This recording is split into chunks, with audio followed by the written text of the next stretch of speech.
नमस्कार दोस्तों, हम सभी जानते हैं कि राज कॉमिक्स का इतिहास बेहद विस्तृत है। इनमें ऐसी कई सारी कॉमिक बुक्स हैं जिनके जरिए उनके सुपर हीरोज ने सफलता की नई ऊंचाइयों को छुआ है। अब चाहे नागराज हो या सुपर कमांडो ध्रुव, परमाणु हो या डोगा, भोकाल हो या बाकेलाल, राज कॉमिक्स की टीम ने हमेशा अपने पाठकों का भरपूर मनोरंजन किया है। लेकिन इन सैकड़ों कहानियों में से कुछ कहानियां ऐसी भी हैं जिन्होंने न केवल मनोरंजन किया बल्कि अपने सुपर हीरोज के जीवन में भी एक बेहद इंपॉर्टेंट माइलस्टोन को कवर किया है। आज की इस वीडियो में हम राज कॉमिक्स की कुछ ऐसी कॉमिक बुक्स का रिकमेंडेशन देने जा रहे हैं जो राज कॉमिक्स के इतिहास में बहुत स्पेशल जगह रखती हैं। इन कॉमिक बुक्स के जरिए इनके सुपर हीरोज की कहानियों में कुछ नया हुआ, यूजुअल स्टोरीज से कुछ हटके। आज की इस वीडियो में हम ऐसे ही कुछ कॉमिक बुक्स की बात करने जा रहे हैं।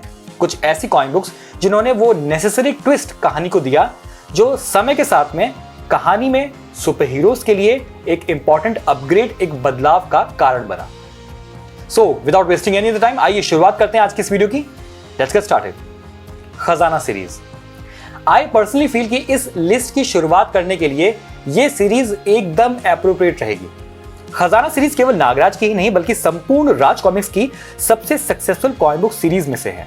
इस सीरीज से पहले नागराज को हमेशा एक ट्रैवलिंग सुपर हीरो के रूप में दर्शाया जाता था।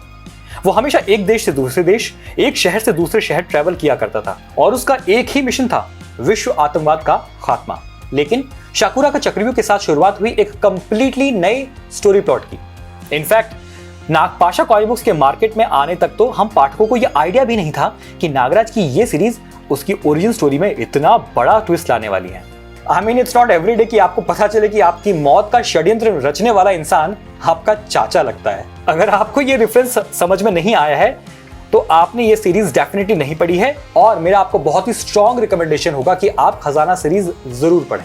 खजाना सीरीज तमाम पाठकों की तरह मेरी भी वन ऑफ द फेवरेट रही है। नागराज की जिस तरीके से ओरिजिन स्टोरी को सामने रखा गया, जिस तरीके से नागपाशा नाम का सुपर विलन सामने आया और जो मेजर ट्विस्ट था कहानी का कि वही उसका चाचा भी है और उसकी पूरी एक जो एंसेस्ट्रियल हिस्ट्री है वो भी सामने आई, वो अपने आप में इतनी इंटरेस्टिंग थी कि आज तक इसको अप्रिशिएट किया जाता है। अनुपम सिन्हा और श्री हनीफ अजहर की लिखी हुई ये कहानी, drawn by and illustrated by Shri Anupam Sinha, ये अपने आप में आज भी उतनी ही लोगों की फेवरेट है। और ये तो आप जानते हैं कि कैसा भी आप इसको कवर दे दें, चाहे वो कलेक्टर्स एडिशन हो, कोई स्पेशल कलेक्टर्स एडिशन हो, कुछ भी हो, लोग इसे खरीद लेते हैं।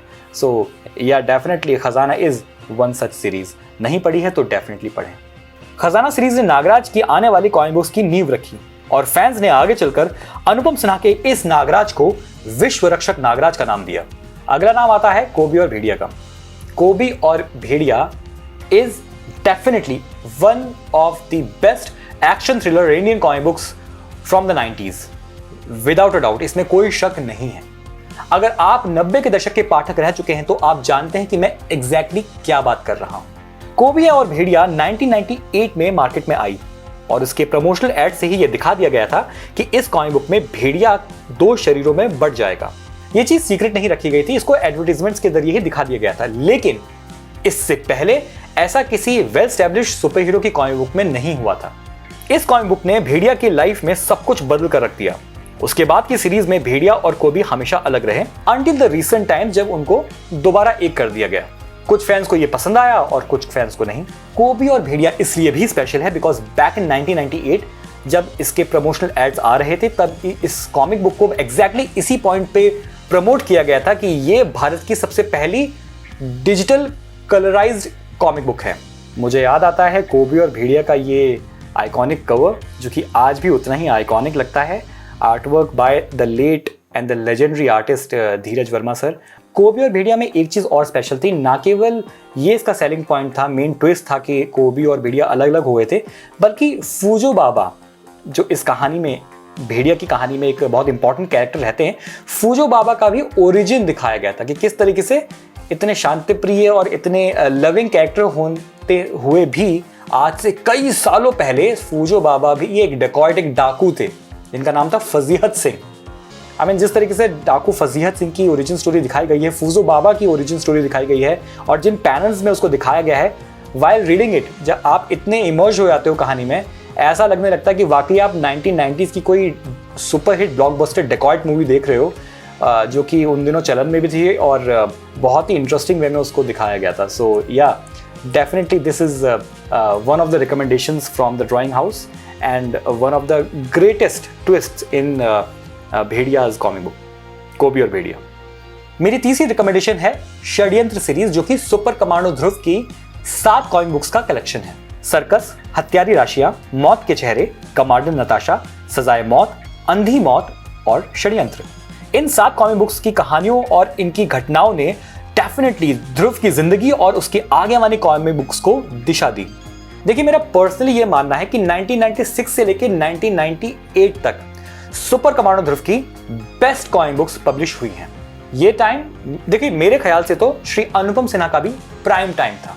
चाहे आप आर्टवर्क की बात करो या स्टोरी की, हर मायने में ये कॉमिक बुक्स एटलीस्ट मेरे लिए बेस्ट हैं.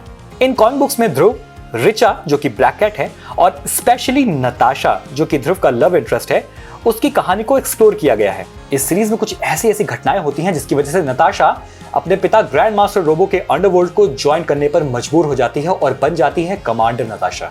लव इंटरेस्ट को लेकर मेरा मानना है कि इंडियन कॉमिक बुक्स में बहुत ज्यादा एक्सपेरिमेंट्स नहीं हुए हैं, और जो भी हुए हैं वो बहुत ही बेसिक लेवल पे हुए हैं. But it was these 7 comic books जिसमें जिस तरीके से ध्रुव और नताशा की केमिस्ट्री दिखाई गई थी और जिस तरीके से रिचा को as an added element join किया गया था, वो अपने आप में बेहद इंटरेस्टिंग था. उन दिनों में भी मुझे याद है, मैं और मेरे जैसे तमाम मेरे जैसे फैंस इन कॉमिक बुक्स की बात किया करते थे और इनकी स्टोरीज को सबसे बेस्ट माना करते थे. और आज भी जब मैं अपने चैनल पे अपने सब्सक्राइबर से, अपने व्यूअर्स से बात करता हूं, तो अक्सर वो इन 7 या 6 कॉमिक बुक्स की बात डेफिनेटली करते ही हैं.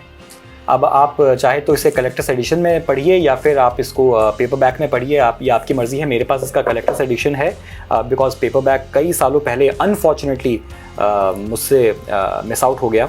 सो ये मेरे पास इसका कलेक्टर्स एडिशन है Raj comics by Manoj Gupta division से. और जैसे कि मैंने इस वीडियो में कहा, मैं पर्सनली मानता हूं कि ध्रुव की मेरे लिए सबसे फेवरेट कॉमिक बुक्स, ध्रुव की बेस्ट कॉमिक बुक्स षड्यंत्र सीरीज में आती हैं. और ये सभी कॉमिक बुक्स जिस तरीके से एक दूसरे से लिंक्ड हैं, वो अपने आप में बहुत ही बेहतरीन उदाहरण है, एग्जाम्पल है. वंस अगेन अनुपम सिन्हा सर के टैलेंट का, स्टोरी टेलिंग जिस तरीके से वो करते थे, कहानियों को जिस तरीके से कहानियों का ताना बाना बुनते थे, कहानी का अंत भी हो जाता था एक कॉमिक बुक में, और बाय द लास्ट 1 और 2 पैनल्स कुछ ना कुछ ऐसा दिखाया जाता था कि पाठक अगले इशू का भी वेट करने लगता था. तो कहानी क्रमशः में यानी कंटिन्यूएशन में नहीं चलती थी, टू बी कंटिन्यूड नहीं होती थी. कॉमिक अपने आप में कंप्लीट होती थी इन 7 कॉमिक बुक्स में, लेकिन कुछ ना कुछ ऐसा एलिमेंट अनुपम सर एंड में देते थे कि अगली कॉमिक बुक का वेट होने लगता था. तो कहानी अपने आप में पूरी होते हुए भी कंटिन्यूएशन में चलती थी. काफ़ी इंटरेस्टिंग हुआ करता था. डेफिनेटली आप इसे पढ़ें. अगली कॉमिक बुक रिकमेंडेशन है सूरमा, जो कि नागराज और परमाणु का पहला 2-in-1 डाइजेस्ट है. और ये कॉमिक बुक परमाणु की लाइफ में भूचाल ला देता है. इस कहानी का विलन है डॉक्टर वायरस, जो कि हम सभी जानते हैं कि वैसे तो ध्रुव का विलन है, लेकिन इस कॉमिक बुक में वो स्पेसिफिकली नागराज और परमाणु से टक्कर लेता है. As a matter of fact, इस कॉमिक बुक में कुछ इस तरीके की सर्कमस्टेंसेस, कुछ इस तरीके की चुनौतियां तैयार की जाती हैं डॉक्टर वायरस के द्वारा, जिसकी वजह से परमाणु के प्रोफेसर बीमार पड़ जाते हैं. और तब कहानी में सामने आते हैं प्रोबॉट, जो कि हम सभी जानते हैं कि परमाणु की कहानियों में, इनफैक्ट जो ब्रह्मांड रक्षक की कहानियां हैं, जो कि एक तरीके से जस्टिस लीग का है काउंटर पार्ट है, उसमें भी प्रोबॉट का एक बहुत ही अतुलनीय योगदान हमेशा से रहा है. आज भी आप अगर कोई शॉर्ट ट्रेलर देखोगे राज कॉमिक्स का ऑफिशियल, उसमें आपको प्रोबॉट दिखाई देगा. So Probot definitely is one of those characters जो कि सूरमा कॉमिक बुक में इंट्रोड्यूस कराया गया और आने वाली सभी कॉमिक बुक्स में वो बरकरार रहा. यही नहीं, परमाणु की शक्तियां, परमाणु के जो गैजेट्स हैं, हालांकि बहुत लिमिटेड रहते हैं, लेकिन उन गैजेट्स का अपग्रेड भी सूरमा में ही दिखाया गया. सूरमा 1998 में मार्केट में रिलीज की गई थी और ये वो समय था जब ये 2-in-1 का चलन इंडिया में, भारत में राज कॉमिक्स इसको बढ़ा रहा था. और अक्सर इन कहानियों में 2 सुपर हीरोज को आपस में फाइट करवाया जाता था, आपस में एक साथ मुठभेड़ होती थी. ये इन कॉमिक बुक्स का मेन सेलिंग पॉइंट होता था. और ये वो टाइम था जब ये दौर चल रहा था और राज कॉमिक्स ऐसी कई सारी कॉमिक्स बना रहा था जिसमें अलग अलग सुपर हीरोज़ अपने अलग अलग शहरों से आकर कहीं एक जगह मिलते थे और किसी मिसअंडरस्टैंडिंग के चलते या किसी और कारण के चलते आपस में मुठभेड़ करते थे। Soorma definitely is one of my favourites और इस लिस्ट में इसको रखा गया है। अगर आपने नहीं पढ़ी है तो आप डेफिनेटली इसको पढ़ें। तो दोस्तों आइए अब हम लास्ट रिकमेंडेशन की तरफ चलते हैं और इस वीडियो की लास्ट रिकमेंडेशन होगी ध्रुव शक्ति। ये वो कॉमिक बुक है जिसमें ध्रुव और शक्ति कैरेक्टर को for the very first time एक साथ दिखाया गया था। वंस अगेन 1998 का टाइम था जिसमें सुपर हीरोज़ को आपस में भिड़वाया जाता था और ये उसका मेजर सेलिंग पॉइंट होता था। लेकिन इस कॉमिक बुक का सिर्फ यही मेजर सेलिंग पॉइंट नहीं है। इस लिस्ट में मैंने ध्रुव शक्ति को रखा, उसका रीज़न क्या है? For the very first time Shweta यानी कि ध्रुव की बहन अपने भाई को कुछ ऐसे गैजेट्स गिफ्ट करती है जो कि आने वाले समय में भविष्य में अपराध से लड़ने में ध्रुव की सहायता करेंगे। और right from 1998 till this very date आज जो हम ध्रुव का लुक जानते हैं, जो हम लाइव एक्शन में जानते हैं, जो हमने एनिमेशन में देखा है या जो हमने मेजॉरिटी में कॉमिक बुक्स में देखा है, वो ध्रुव का लुक ध्रुव शक्ति में ही स्टैब्लिश हुआ था। मैं आपको दिखाना चाहूँगा पेज नंबर 37।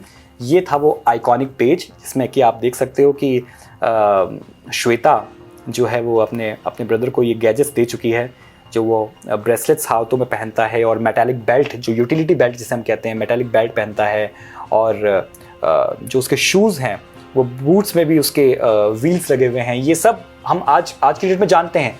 शुरुआत इसकी ध्रुव शक्ति से हुई थी। मैं कहूँगा कि as an artist and as a writer जो रिस्क लिया अनुपम सर ने वो एक बार फिर कामयाब रहा और इस रिस्क को, इस लुक को पाठकों ने पसंद किया और आज तक हम उसी लुक में जानते हैं। So this was the video guys. Thank you so very much for watching this video. Like it, subscribe to the channel, share the video with others. Thank you so very much. Goodbye. God bless you.